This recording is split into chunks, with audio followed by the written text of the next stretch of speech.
Employers find that women can do many jobs as well as men, some jobs better. I said, Stephen, I make lists all the time. And he said, that's exactly what I'm looking for. What's funny? You can't explain a joke because that ruins it. Straightforward, but it's also something that's pretty powerful and has far-reaching implications, especially in regards to how comedy ages.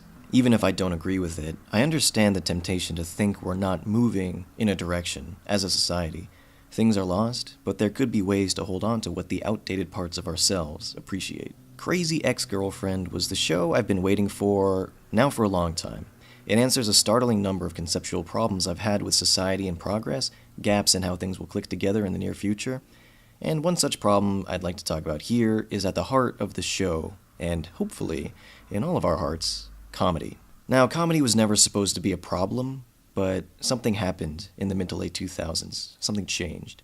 Comedy, and let's say, diverse sensibilities, converged on a battlefield, and this bloody conflagration saw the deaths of careers, second looks at old definitions, it affected the ways of business, and it even raised questions about freedom of speech. And so let's return to that time, to the age of South Park and Family Guy, and stand-up comedians who are banned from or stopped performing at college campuses. I know that's not so long ago, and in fact all those three things are still going on, but Crazy Ex-Girlfriend is still very new, and so its impact is only beginning to be felt. In that time, the idea of taking offense to jokes was starting to become too hot to ignore, and in response I remember the line, "We're not offending anyone in particular, we're offending everyone." What might have been a marketing platitude in a bygone time was now a defense. No displeased that Family Guy pokes fun at Christians and atheists, gay people and straight people, black people and white people.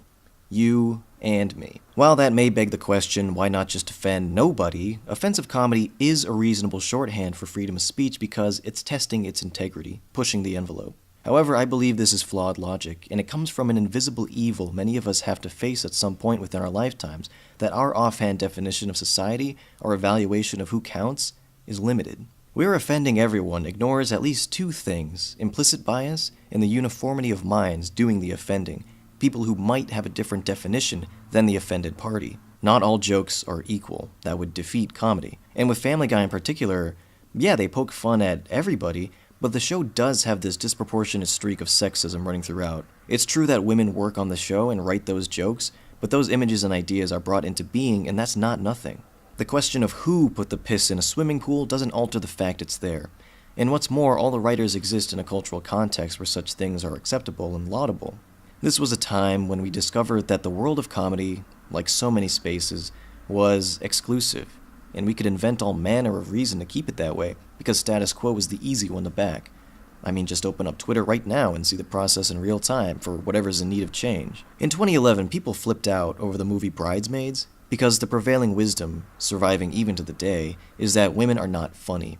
Women comedians face an uphill battle, and the resultant singular nature of comedy we received went on to affirm that this is the only kind of comedy that works. The success of gross-out cartoons and Daniel Tosh came with the absence of anything truly different, family-friendly comics and ventriloquists notwithstanding. A comic or a sitcom writer will make observations about the world, and it's not a long walk till those observations are founded on othering, pointing out differences, playing into stereotypes, and sharing in an audience of like-minded people, furthering the boys' club. We didn't think there could be people not in on the joke because we didn't think there could be certain types of people. Now, it is impossible to imagine an Asian American person before you hear about one, but once you do, holding to the original absence of imagination turns not knowing something into willful ignorance. When you fight for freedom of speech, you're fighting for everyone, because everyone deserves the freedom of speech. But when you're writing and performing jokes, there isn't that simplicity or reduction of audience. A joke where the punchline is that the comedian is ignorant about trans issues could be well received by most people in the audience, while at the same time making a trans person watching feel fundamentally other. That those two things, the American people and your audience, got confused, it revealed an unsettling scope of ignorance, but one we should look at as guidance, more so than shameful. It was simpler when it was that boys' club, for sure, and so when different kinds of people arrived, there was friction. Such a natural occurrence, it almost feels blameless, but there are people who just refuse to be cool. Because what it comes down to is we may not know how to talk to everyone in that audience. And even that quandary comes from introspection, asking questions like, what if we're not prepared to joke about everything, emotionally, intellectually? Would you make that joke or repeat that idea if you cared about the person on the receiving end? And that's the problem with freedom of speech. We see the word freedom and free our minds of accountability. But more relevant here, self-awareness. In our lives, we check our speech constantly, moving between spaces where the culture shifts lately. We don't curse around our parents, we don't talk about politics at Thanksgiving, we don't call our boss bro or sup girl, we don't make one of our friends feel bad for the enjoyment of our other friends.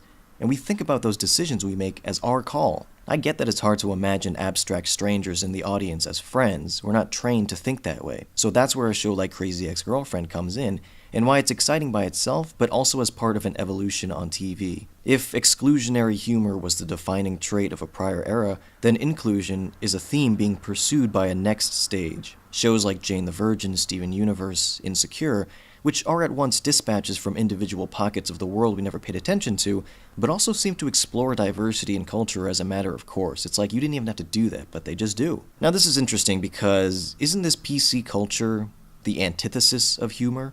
I mean, if it was the thing keeping the prior era of comedy in check, then that's the natural conclusion to draw. So then how do these shows, and Crazy Ex-Girlfriend in particular, do the impossible? How do they make inclusive comedy work? Well, I guess it's time to proverbially and literally explain the joke. When we think about like video rental genres on the shelves, action drama, comedy horror, foreign, because that makes sense, there might be a reason why action and horror movies, those two are kind of singled out, why they're sometimes underappreciated. Generally speaking, the elements of action and horror exist for themselves. The big shoot-'em-up scene, the jump scare, that's what people came to see.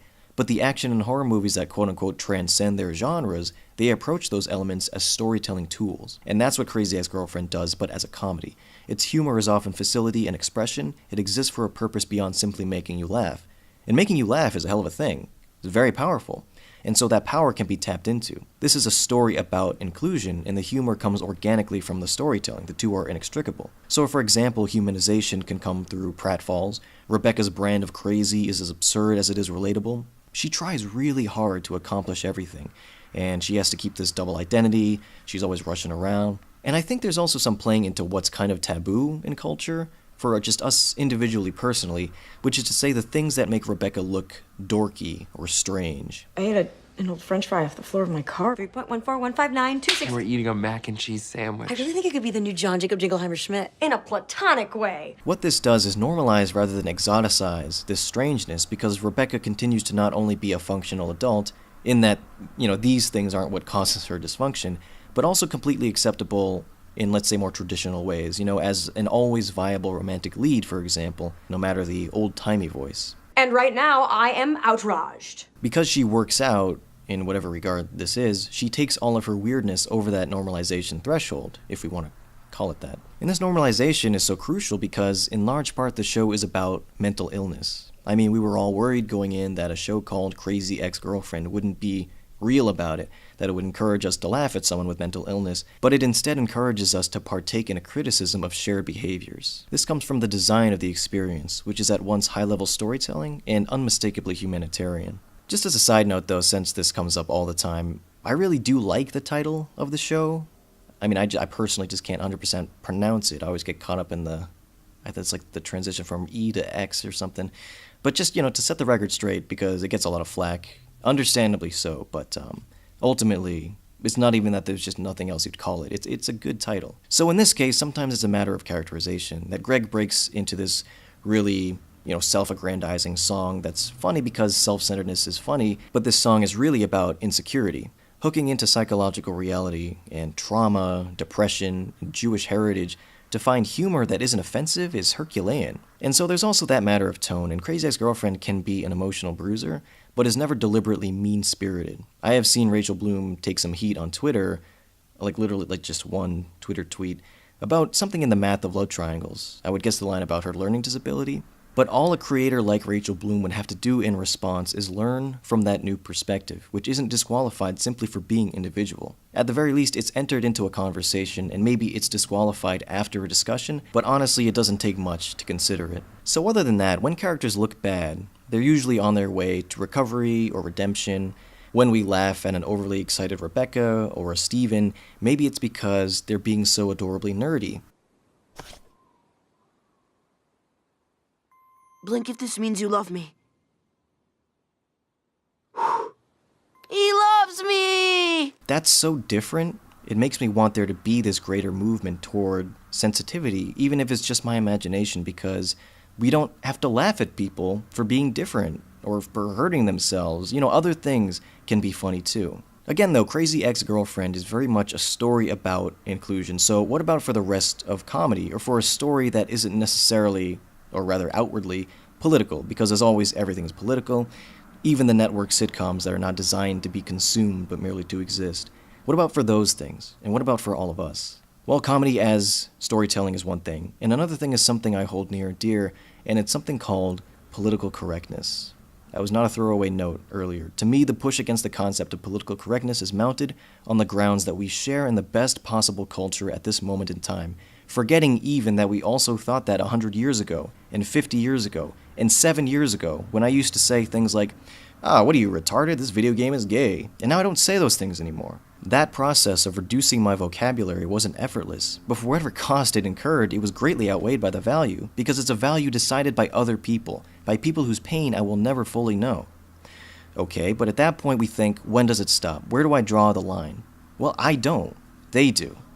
But that still doesn't answer the question, I suppose. Surely anyone can enter a word into this consideration and say, oh, this affects me, I don't want this anymore. I do want to say that the English language is vast and infinite, there's always another word, but then this isn't really about just words, right? It's about ideas. Put another way, randos entering words for deletion could only come from a wider diversity of voices being heard and listened to and hashed out. That's the evolution of culture, shaped in agreement, or forged in fire, depending on how you look at it. We're gaining and losing these words and ideas all the time. When we reach that point in ourselves where people's feelings are more important than certain privileges we've had since birth and never thought about, it's a kind of liberation. And I think it's an intellectual exercise reflecting on the whole of your engagement with the world through speech. When you think about how your words affect people, when you work backwards from that point, you speak with precision. And that goes beyond just the idea of taking offense and opens up into persuading, sympathizing, educating, entertaining, impressing, manipulating, anything you need. It takes a lot to think that a conversation isn't over just because I've stopped talking. That is literally the epic journey of men across the globe. Listening is essential. And don't take it from me, Crazy Ex-Girlfriend is all of this in action. And it's a huge part of where my fandom comes from. Is it an entertaining show? Yes. Is it great to be represented as an Asian American man? Yeah, well, that guy's not 120 pounds with glasses, but yes. But Crazy Ex-Girlfriend really feels like an ambassador from the future, as well as a hand and extension. This whole thing, it's trial and error. I may be so egotistical to publish this manifesto in a video, but by no means am I close to the end of a journey. It's possible this journey never ends, so long as society continues to evolve. It wasn't until a few weeks ago that I learned it's more accurate to say a transgender woman is assigned male at birth rather than saying she's born male. That was embarrassing. But even that specifically comes from peeling back something I'd learned earlier and replacing it with an update. The mistake we might be making here is thinking that language and values are fused to our identities. Again, thinking we're the best possible, making improvement a sign of weakness. And people who come at you with that stuff, people who lament PC culture and the softening of America, would be thought of as millennials by their own forebears. A house with heat, houses shouldn't coddle you, how are you going to be prepared for the world? It's just a matter of keeping things in perspective. And that's not always easy. But trial and error could also be liberating, the ability to fail and learn something new, and become a better person in the eyes of someone else. That's on everyone involved. For one to screw up and learn something, and for the other to forgive. And that asks a lot of the other. That asks for discretion, for sorting motives, and maybe that's not fair. But if you, yourself, have the capacity for that discretion, you might be surprised one day. And there's no better feeling that I had patience long enough to see someone's heart. Because people may lead with their political views, and those may be offensive, but who knows what's behind that posturing. Political correctness is just another facet of furthering conversation between people. That's why I love art. Not fine art, but images and ideas exchanged between creator and audience. Before it even takes shape, it's a beautiful thing.